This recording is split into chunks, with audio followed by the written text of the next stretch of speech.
Jangan lupa like, komen, dan subscribe channel YouTube TVRI Bengkulu. Dan jangan lupa nyalakan notifikasinya.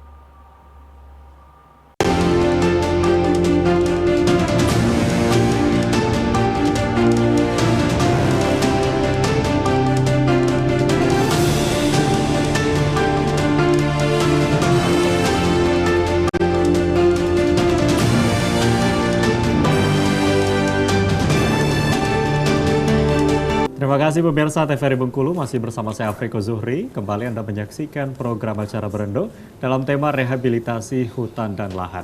Nah, kalau kita bicara soal rehabilitasi berkaitan dengan penanaman pohon tadi. Nah, untuk proses penanaman sendiri, apakah ada proses penjagaan dan juga pengawasan ini dilakukan oleh Bappedas atau masyarakat itu sendiri yang melakukan? Ya. Ini seperti apa nih Pak? Kalau yang di dalam kawasan itu kita emang ada ini Mas, ada namanya petugas pengawasnya. Itu dari pihak luar. Kalau kami bekerjasama dengan Universitas Bengkulu untuk mengawasi pelaksanaan di lapangan. Gitu. Tapi kalau yang kayak kebun bibit rakyat itu kan swakelola oleh kelompok itu mereka sendiri, karena itu swakelola sendiri. Nah, kalau kita melihat saat ini mungkin banyak permasalahan-permasalahan yang terjadi berkaitan dengan hutan. Salah satunya adalah mungkin kebakaran hutan dan lain sebagainya, atau pembukaan lahan, penebangan hutan. Ini menjadi satu permasalahan yang menjadi isu yang cukup penting juga dibahas. Nah, kalau dari DLHK sendiri ada mungkin pemantauan yang dilakukan atau mungkin ada teguran dan lain sebagainya, ini seperti apa Pak menyikapi hal ini? Ya, sekarang ini kebijakan pemerintah sebenarnya untuk segi peraturannya sudah lebih baik, lebih bagus. Sekarang masyarakat, rakyat itu langsung bisa ngelola kawasan hutan. Kalau dulu rakyat itu disebut perambah kawasan. Kalau sekarang ini kan melalui perhutanan sosial, mereka itu sudah diberikan kewenangan dengan prosedur yang harus mereka lalui ya, untuk mengurus perizinan mereka mengelola, memanfaatkan hutan itu untuk dijadikan sumber ekonomi mereka. Sebenarnya sudah ada. Cuman kadang-kadang juga masih ada juga yang memanfaatkan perhutanan sosial ini untuk merambah, katakanlah seperti itu. Yang kita bukan kita tolerir sih, yang kita maksud dalam pengurusan di perhutanan sosial saat ini yang sudah terlanjur kawasan hutan yang dikelola oleh masyarakat kita legalisasikan. Cuman kalau yang membuka sekarang, yang artinya melakukan penebangan pohon sekarang, tetap kami tindak tegas itu, tetap kami operasi, kami tangkap sebisanya, dikasih dulu bimbingan kan, kalau bisa ditinggalkan. Kalau yang sudah terlalu terlalu ekstrim kali, terlalu kelewatan lah barangkali ya kami tangkap. Itu jadi artinya perhutanan sosial itu membuka akses masyarakat untuk legal di dalam mengelola kawasan hutan, tapi ada batasan, ada prosedur yang harus mereka lalui. Nah, itu tidak boleh. Kalau seperti tadi, tetap kalau numpang kayu tetap kami tangkap. Kalau misalnya dia merambah sekarang, melakukan perusakan hutan sekarang, ya tetap kami tangkap. Artinya memang ada prosedur yang harus dilewati itu tadi gitu untuk masyarakat, walaupun ada izin yang diberikan tetapi prosedur itu tetap penting dan juga berjalan gitu ya. Nah, kalau kita melihat dari proses deforestasi ini mungkin banyak sekali kalau kita melihat proses penebangan. Nah, kalau dari Bappedas sendiri menyikapi hal ini seperti apa? Kalau kami memang programnya yang pertama itu kita utamakan di dalam kawasan yang ada izinnya. Izinnya itu ya tadi perhutanan sosial. Itu kan sudah ada kelompoknya masyarakat. Mereka kan pasti udah membuka lahan ya Pak, udah terlanjur lah ibaratnya, terlanjur. Kita fasilitasi untuk menanam kembali Mas. Mereka kan membuka ya, awalnya buka, udah dibuka, terlanjur, nah kita berikan program untuk mengembalikan hutan. Salah satunya dengan tadi, RL tadi. Iya, kita fasilitasi, mereka mau menanam apa, itu bisa Mas, asal itu tanaman kehutanan. Buah-buahan juga bisa. Buah-buahan juga bisa. MPTS. Ya, kalau dulu programnya harus kayu-kayuan semua. Tapi sekarang udah bebas Mas. Mau buah-buahan boleh. Mau alpukat, mau durian, mau pinang, mau pete, mau jengkol, itu boleh. Ya, artinya juga diberikan pembinaan gitu ya. Jadi tidak hanya sekedar membuka atau melakukan pemotongan pohon itu sendiri. Nah, kalau kita melihat juga salah satunya ada tadi program yang memberikan impact positif, salah satunya ada untuk perekonomian masyarakat. Nah, ini perekonomian seperti apa dalam proses rehabilitasi hutan dan lahan? Kalau jangka pendek Mas, yang di dalam kawasan itu kan masyarakat menanam, kita kasih insentif, HOK.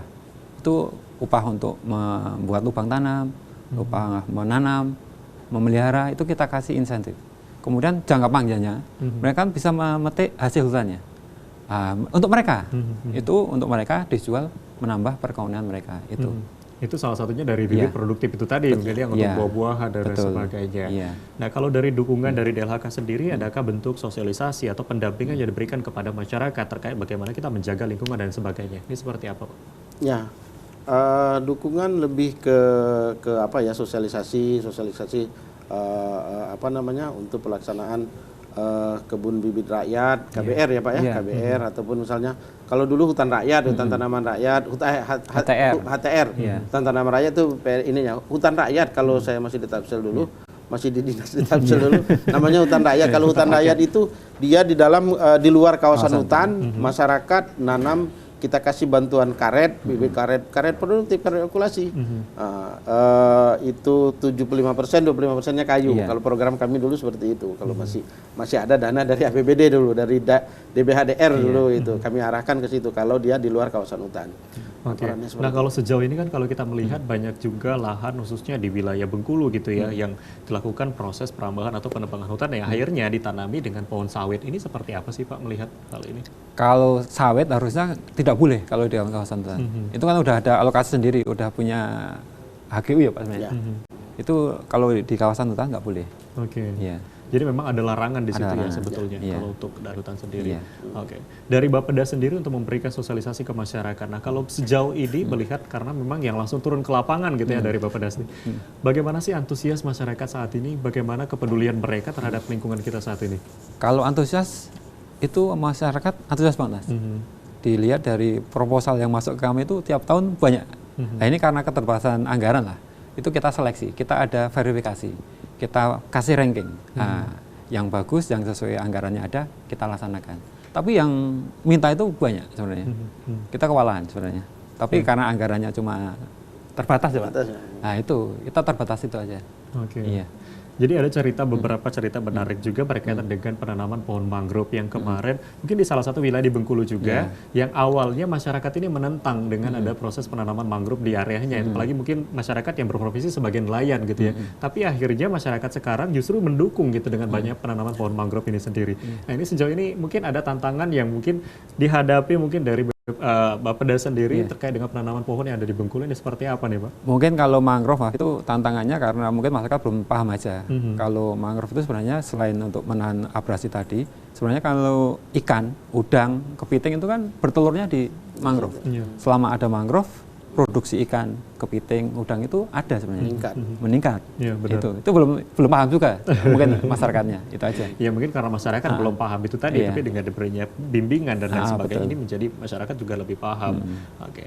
Nah kalau dari DLHK sendiri Pak melihat apa ya masyarakat yang katakanlah masih belum begitu peduli gitu terhadap lingkungan kita, padahal mungkin masyarakat sekarang khususnya di Bengkulu hampir mayoritas masyarakat ini bergantung pada hasil alam gitu ya. Ini seperti apa menyikapi masyarakat yang katakanlah masih apatis gitu ya untuk menjaga lingkungan kita nih, seperti apa nih?